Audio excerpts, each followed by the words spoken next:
साथियों नमस्कार और बहुत बहुत स्वागत है आप सबका अपने इस सेशन में। I welcome you all to this session. आज के इस सेशन में हम लोग बात करेंगे इंडिया और बांग्लादेश के बीच में जो तनातनी चल रही है। अभी खबर निकल करके ये आई है कि बांग्लादेश के प्राइम मिनिस्टर तारिक रहमान, जिनका भारत विजिट होना था, अब उन्होंने भारत आने से मना कर दिया है। और मना कि उन्होंने ना आने के पीछे उन्होंने एक शर्त रख दी है। शर्त ऑब्वियस सी बात है, आप सब जान ही रहे हैं क्या शर्त हो सकती है। शर्त यह है कि तारिक रहमान गवर्नमेंट या बांग्लादेश की तरफ से ये डिमांड की गई है कि भारत पहले शेख हसीना को सौंपे। तो आज के इस सेशन में हम लोग यही समझने की कोशिश करेंगे कि क्या भारत कहीं ऐसा तो नहीं है कि दोस्ती के नाम पर कहीं भारत नुकसान में तो नहीं आ रहा है। कहीं ऐसा तो नहीं है कि हम चाइना को पूरा मौका दे रहे हैं कि चीन बांग्लादेश में अपने आप को और मजबूत स्थिति में ला करके रख दे रहा है। कहाँ चूक हो रही है? क्या वाकई में हमारी विदेश नीति में कोई चूक हो रही है? शेख हसीना को भारत में रखना क्या भारत के लिए अब परेशानी का सबक बन रहा है? क्योंकि बांग्लादेश अब यहां पर बड़ा स्ट्रॉन्ग स्टैंड लेता हुआ नजर आ रहा है। तो कुल मिलाकर के भारत और बांग्लादेश के बीच में अब शेख हसीना का मैटर जो है वो उतना छोटा नहीं रह गया जितना छोटा पहले लगता था, क्योंकि बांग्लादेश किसी भी कंडीशन में शेख हसीना को भूलना नहीं चाहता। और बांग्लादेश की तरफ से लगातार भारत के ऊपर यह दबाव बनाया जा रहा है कि बांग्लादेश को शेख हसीना को सौंपा जाए। अब देखिए, जब से तारिक रहमान की बांग्लादेश में सरकार बनी है, यह हम सब जान रहे हैं कि तब से बांग्लादेश सरकार की तरफ से भारत के ऊपर शेख हसीना को लेकर के प्रेशर बिल्डअप किया जा रहा है। और हाल के दिनों में अगर आप देखेंगे तो बांग्लादेश का चाइना की तरफ झुकाव भी आपको ज्यादा नजर आएगा। एक आपको चाइना की तरफ और दूसरा आपको पाकिस्तान की तरफ। तो इसीलिए मैंने अपने ओपनिंग रिमार्क में आपके सामने ये प्रश्न रखा कि कहीं ऐसा तो नहीं है कि हमारे पॉलिसी मेकर्स कुछ मिसकैलकुलेट कर रहे हैं। क्या हमारे पॉलिसी मेकर से कहीं कोई थोड़ी सी गलती हो रही है कि शेख हसीना जो हैं अब वो भारत के लिए क्या लायबिलिटी तो नहीं बनती चली जा रही हैं कि हमने शेख हसीना को रखा हुआ है लेकिन at the cost of relationship with Bangladesh. क्योंकि हम पूरा मौका बांग्लादेश को अब दे रहे हैं कि बांग्लादेश चीन की तरफ झुके, और हम चाइना को पूरा मौका दे रहे हैं कि चीन बांग्लादेश में आकर के अपने आप को और मजबूत कंडीशन में वहां पर रखे। तो जब बांग्लादेश में चुनाव हुए और तारिक रहमान की सरकार बनी, तब से बांग्लादेश ने अपना जो एक विजन कह लीजिए या अपना इंटेंशन कह लीजिए उसे क्लियर किया। उन्होंने कहा भाई हमको शेख हसीना चाहिए। अब आप देखिए, बांग्लादेश दरअसल ना, अगर हम बांग्लादेश को देखें तो Bangladesh battle of two begums के बीच में हमेशा आपको फंसा हुआ नजर आएगा। अब बैटल ऑफ टू बेगम्स कौन कौन है? बैटल ऑफ टू बेगम्स, एक खालिदा जिया जो अब रही नहीं, और दूसरी है शेख हसीना। इन दोनों के बीच में ये झगड़ा बड़ा पुराना है, पॉलिटिकल राइवलरी है ये। तारिक रहमान जो बांग्लादेश के प्राइम मिनिस्टर है वो खालिदा जिया के बेटे हैं। 14-15 साल वो लंदन में थे, वहां से वो वापस आते हैं और तब जाकर के तारिक रहमान बांग्लादेश के प्राइम मिनिस्टर बनते हैं। शेख हसीना की सत्ता थी 2024 तक। इस समय इनके भी सुपुत्र साहब अमेरिका में ही हैं। तो बांग्लादेश में ये चलता है। और बांग्लादेश दरअसल ना इन दोनों बेगमों के बीच में एक जंग का मैदान है। जब शेख हसीना बांग्लादेश में सत्ता में थी तो खालिदा जिया जेल में थी। जब शेख हसीना बांग्लादेश में प्राइम मिनिस्टर थी ना, तो खालिदा जिया के ऊपर भ्रष्टाचार के आरोप लगे। तमाम आरोपों के तहत उनको जेल में डाल दिया गया। अब क्योंकि खालिदा जिया के बेटे बांग्लादेश के प्राइम मिनिस्टर हैं, तो अब शेख हसीना की बारी है। अब शेख हसीना को जेल में जाना होगा, या शेख हसीना के ऊपर जो केसेस चल रहे थे, जो उनके ऊपर कन्विक्शन हुआ है, भाई शेख हसीना को तो डेथ पेनल्टी मिल चुकी है ना बांग्लादेश में। तो अब बांग्लादेश को इंतजार हो रहा है कि कब शेख हसीना आए और कब उनको हम फांसी पर लटका दें। तो ये जो बैटल ऑफ बेगम्स वाला इशू है ना, ये आज भी आपको वहां पर दिखाई देगा। इधर भारत जो है वो तारिक रहमान की विजिट को लेकर के बड़ा क्यूरियस नजर आ रहा था। भारत सरकार एकदम पलके बिछाए हुए तारिक रहमान का जो है वो इंतजार कर रही थी, क्योंकि तारिक रहमान जब प्राइम मिनिस्टर बने तो उनका पहला विजिट चीन को हो गया। और बांग्लादेश भारत का जस्ट नेबरिंग कंट्री, और ये हम जान रहे हैं कि बांग्लादेश इस समय जो है जो जो रेडिकल वहां पर कंट्रोल है वो बहुत ज्यादा है, और बांग्लादेश आपको चीन और पाकिस्तान की तरफ आपको जाता हुआ भी नजर आ रहा है इस समय। तो भारत सरकार को भी ये कहीं ना कहीं गवर्नमेंट ऑफ इंडिया को इस बार का इंतजार था कि तारिक रहमान भारत, अभी हाल के दिनों में आप देखिएगा ब्रिक्स का सम्मेलन है, उसके लिए भी उनको इनविटेशन गया है। तो अब यहां पर अब ये क्वेश्चन उठता है कि क्या तारिक रहमान अपने ऑफिशियल विजिट पे तो अब नहीं आ रहे हैं, तो क्या ब्रिक्स में आएंगे कि नहीं आएंगे? तो तारिक रहमान की विजिट को लेकर के सारा होमवर्क वगैरह सब हो रहा था। जो भारत के हाई कमिश्नर है बांग्लादेश में दिनेश त्रिवेदी साहब, वो जाकर के तारिक रहमान से मिलते हैं, फिर दिनेश त्रिवेदी साहब मोदी जी से मिलते हैं, मतलब पूरा होमवर्क किया जा रहा था कि तारिक रहमान भैया भारत आएंगे। लेकिन अब तारिक रहमान ने भैया शर्त रख दी कि अब हम भारत नहीं आएंगे जब तक भारत शेख हसीना को नहीं देगा, जब तक भारत शेख हसीना को नहीं सौंपेगा, तब तक तारिक रहमान जो है वो भारत की यात्रा नहीं करेंगे। तो यही मेरा प्रश्न है, या यही मैं आपके साथ डिस्कस भी कर रहा हूं कि क्या भारत से कोई गलती तो नहीं हो रही है कि हम शेख हसीना को बचाने के चक्कर में क्या बांग्लादेश से अपने संबंध तो नहीं खराब कर ले रहे हैं? और जब हम अपने संबंध खराब करेंगे तो चाइना को ऑब्वियस सी बात है पूरा मौका मिलेगा कि वो बांग्लादेश में आकर के अपनी स्थिति को, पोजीशन को और मजबूत करे। तो बांग्लादेश सरकार की तरफ से भी यहां पर क्लियर कट कहा गया है कि हमें शेख हसीना दो, क्योंकि हम उस व्यक्ति को पनिश करना चाहते हैं जिसने हादी हादी एक रेडिकल स्टूडेंट मतलब लीडर था वहां पर, उस्मान हादी, अभी आगे इसके बारे में आपको बताएंगे। वहां पर हादी की हत्या हो जाती है, उसको लेकर के भी ये कहा जाता है शेख हसीना अवामी लीग के लोग रिस्पॉन्सिबल हैं, अवामी लीग के लोगों ने ही मारा है। अवामी लीग शेख हसीना की पार्टी का नाम है। तो बांग्लादेश में इंतजार हो रहा है कि शेख हसीना आए और शेख हसीना को हम फांसी पर लटकाएं। जो हादी का किलर है हमें उसे पनिश करना ही करना है।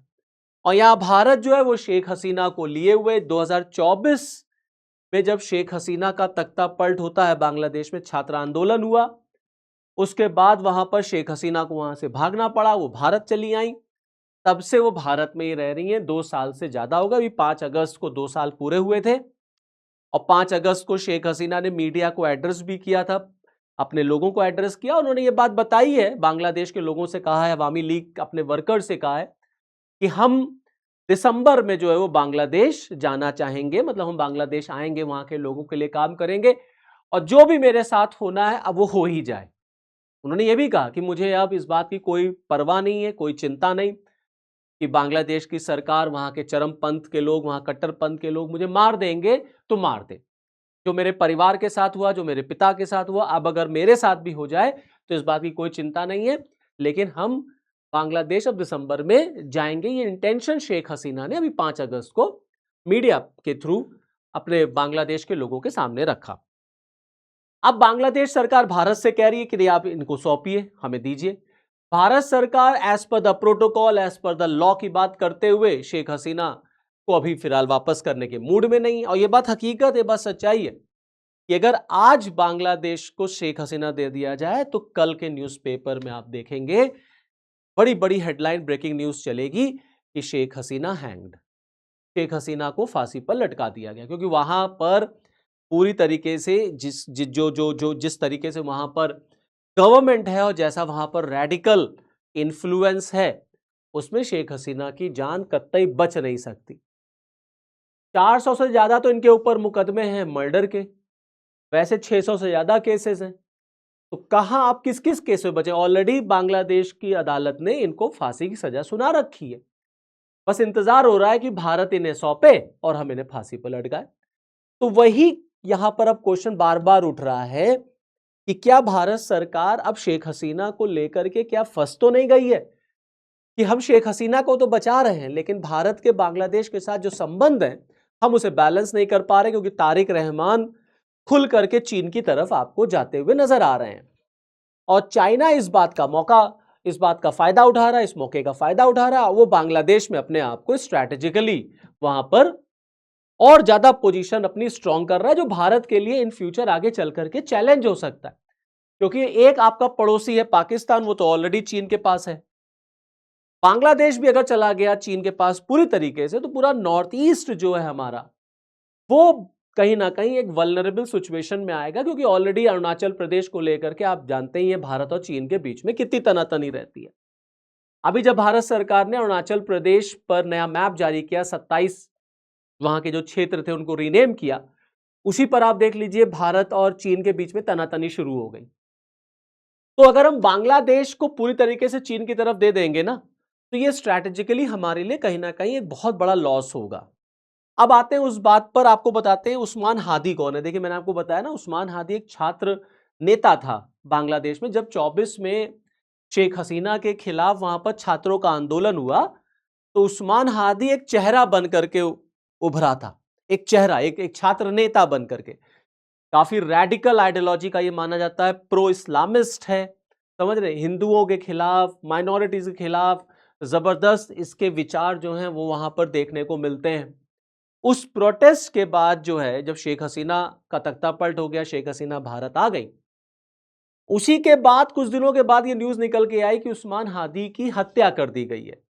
तो जब इन्वेस्टिगेशन वगैरह हुआ, तो उसमें अवामी लीग के लोग जो है वो इन्वॉल्व पाए गए। यहां तक कि एक थ्योरी ये भी चल रही थी कि मोहम्मद यूनुस का भी हाथ हो सकता है। मोहम्मद यूनुस ने शायद उस्मान हादी को मरवा दिया, क्योंकि उस्मान हादी लगातार मोहम्मद यूनुस के ऊपर दबाव बना रहा था शेख हसीना के खिलाफ एक्शन लेने के लिए।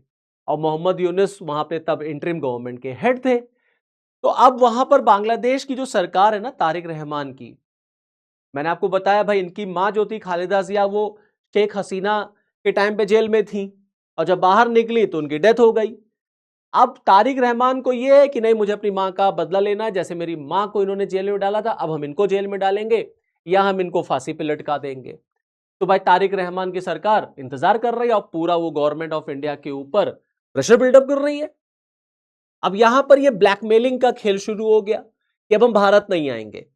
अब भारत तब आएंगे जब आप शेख हसीना को हमें वापस सौंपेंगे, वरना हमने देखा कि तारिक रहमान का जो पहला ऑफिशियल विजिट था वो चाइना को हो गया।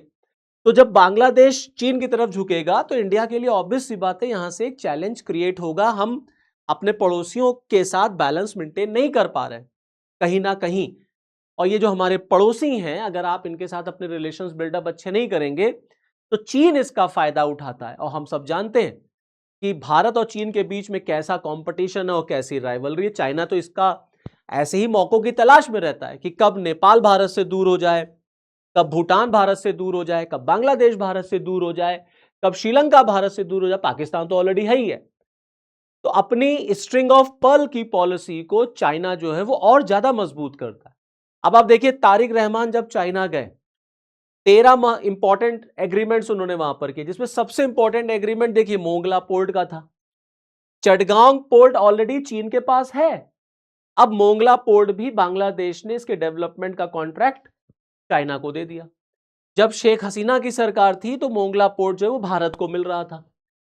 अगर चाइना जो इस तरीके से बांग्लादेश में आकर के अलग अलग जगहों पर बैठेगा, इन्वेस्ट करेगा, तो इंडिया के लिए, स्पेशली हमारे चिकन नेक के लिए जो है वो बहुत बड़ा चैलेंज होगा। जब बात चिकन नेक की आई, तो देखिए तिस्ता रिवर प्रोजेक्ट, जो तिस्ता रिवर मैनेजमेंट प्रोजेक्ट है भाई, देखिए वो भी चाइना के पास चला गया। इंडिया और बांग्लादेश के बीच में आज भी तिस्ता रिवर को लेकर के डिस्प्यूट है, और इसका जो पूरा मैनेजमेंट का प्रोसेस था वो पहले भारत को मिलना था, वो चला गया अब चाइना के पास। और आप देखिए तिस्ता रिवर प्रोजेक्ट जो है वो आपके सिलीगुड़ी कॉरिडोर चिकन नेक के बहुत नजदीक है। चिकन नेक जो 22 किलोमीटर का एक कॉरिडोर है, नैरो कॉरिडोर है, पूरे भारत को ये नॉर्थ ईस्ट से जोड़ता है। चाइना ऑलरेडी इसको तोड़ने की बात करता रहता है।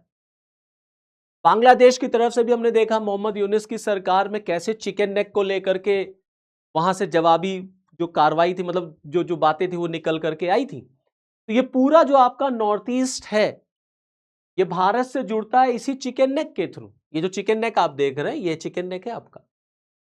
अब अगर बांग्लादेश में चाइना यहां पर आके बैठ जाएगा सिलीगुड़ी कॉरिडोर के पास, तो ये हमारे लिए स्ट्रैटेजिकली चैलेंज तो होगा ही, लॉस तो है ही हमारा, कि हमने ऐसा प्लेटफॉर्म, ऐसा हमने फील्ड जो है वो एक तरीके से थाली में परोस करके हमने चाइना को दे दिया कि तुम आओ भैया और बांग्लादेश में आकर के एक स्ट्रांग पोजीशन में बैठ जाओ। तो फिर मेरा वही क्वेश्चन है कि क्या भारत से यहां पर कोई गलती हो रही है? क्या ऐसा तो नहीं है कि हम शेख हसीना को बचाने के चक्कर में बांग्लादेश को पूरी तरीके से हम चीन की तरफ खो रहे हैं? यहां पर गवर्नमेंट को, हमारे पॉलिसी मेकर्स को इस पर बिल्कुल सोचना चाहिए कि ये हमारे लिए स्ट्रेटेजिकल लॉस हो रहा है, क्योंकि अब बांग्लादेश चाहे वो चीन के इशारे पर हो, चाहे वो चीन का जो साथ उसको मिला है, चाहे पाकिस्तान का साथ मिला, या जो बांग्लादेश में रेडिकल जो फंडामेंटलिस्ट लोग हैं वो सरकार के ऊपर दबाव बना रहे हैं कि आप भारत पर दबाव बनाइए कि वो शेख हसीना को वापस करे। तो कुल मिलाकर के कहीं ना कहीं हम शेख हसीना को बचाने के चक्कर में अपने पड़ोसी के साथ संबंध जो है वो कहीं खराब तो नहीं कर रहे हैं। भारत ये सोच रहा है कि शेख हसीना अगर रह गई तो आज नहीं तो कल इनकी सरकार आएगी, और इनकी सरकार आएगी तो हमारे और बांग्लादेश के रिलेशंस फिर अच्छे हो सकते हैं और हम सारी चीजों को मैनेज कर लेंगे और हम चाइना को जो है बांग्लादेश से पूरी तरीके से टाटा बाय बाय करा देंगे। ये भारत के दिमाग में चल रहा होगा या चल रहा है। लेकिन शेख हसीना की सरकार तो तब आएगी ना जब शेख हसीना पूरी तरीके से वहां जिंदा रहेंगी या बच पाएंगी। दिसंबर में शेख हसीना ने कहा ही है कि हम जाएंगे। अब वो जाती है कि नहीं जाती वो तो दिसंबर में देखना होगा, लेकिन अगर वो गई तो क्या वो सरकार बना पाएंगी आगे चल के? क्योंकि पहले वो जिंदा रहेंगी तब तो सरकार बनाएंगी ना। अब आप देखिए भारत में आने वाले दिनों में आपको ब्रिक्स का सम्मेलन मिलेगा। तारिक रहमान साहब जब बांग्लादेश के प्राइम मिनिस्टर बने तो हमने रिलेशंस को बैलेंस करने की पूरी कोशिश की। ओम बिरला साहब पहुंचे तारिक रहमान के स्वेरिंग इन सेरेमनी में, वहां पर उन्होंने मोदी जी का इनविटेशन भी उनको दिया कि भारत की आप यात्रा करिए, लेकिन वो भारत की यात्रा ना करके उन्होंने चीन की यात्रा कर ली। और अब जो उनको आना था इसी अगस्त में, अब वो आ भी नहीं रहे हैं। और साथ ही साथ अब यहां से ये भी न्यूज निकल के आ रही है कि वो ब्रिक्स सम्मेलन में भी नहीं आएंगे, ब्रिक्स मीटिंग को भी वो अटेंड नहीं करेंगे। हो सकता है उनकी तरफ से कोई उनका रिप्रेजेंटेटिव जो है वो भारत आए जस्ट टू अटेंड ब्रिक्स। अब ब्रिक्स में बांग्लादेश परमानेंट मेंबर नहीं है, लेकिन उसको इनविटेशन दिया गया है और बांग्लादेश इच्छा जाहिर करता है कि वो ब्रिक्स का मेंबर बने। अब अगर बांग्लादेश चीन के साथ पूरी तरीके से मिलेगा तो चाइना बांग्लादेश को ब्रिक्स का मेंबरशिप बनाने के लिए दावा ठोक देगा। तो ये हमारा जो अप्रोच है बांग्लादेश को लेकर के, इसमें कुछ ना कुछ जो है इशू क्रिएट होता हुआ मुझे नजर आ रहा है कि हम शेख हसीना को बचाने के चक्कर में बांग्लादेश अपने पड़ोसी मुल्क को धीरे धीरे लग रहा है अपने से दूर कर रहे हैं। क्योंकि इस पोजीशन में या आज के टाइम में बांग्लादेश, मुझे लगता है कि वो गवर्नमेंट ऑफ इंडिया के ऊपर प्रेशर बिल्डअप करने में ज्यादा कामयाब हो रहा है, और इसमें उसका साथ चीन दे रहा है और पाकिस्तान दे रहा है। आपका क्या ख्याल है? भारत का क्या स्टैंड होना चाहिए? क्या भारत को शेख हसीना को सौंप देना चाहिए या हमें दिसंबर तक का वेट करना चाहिए?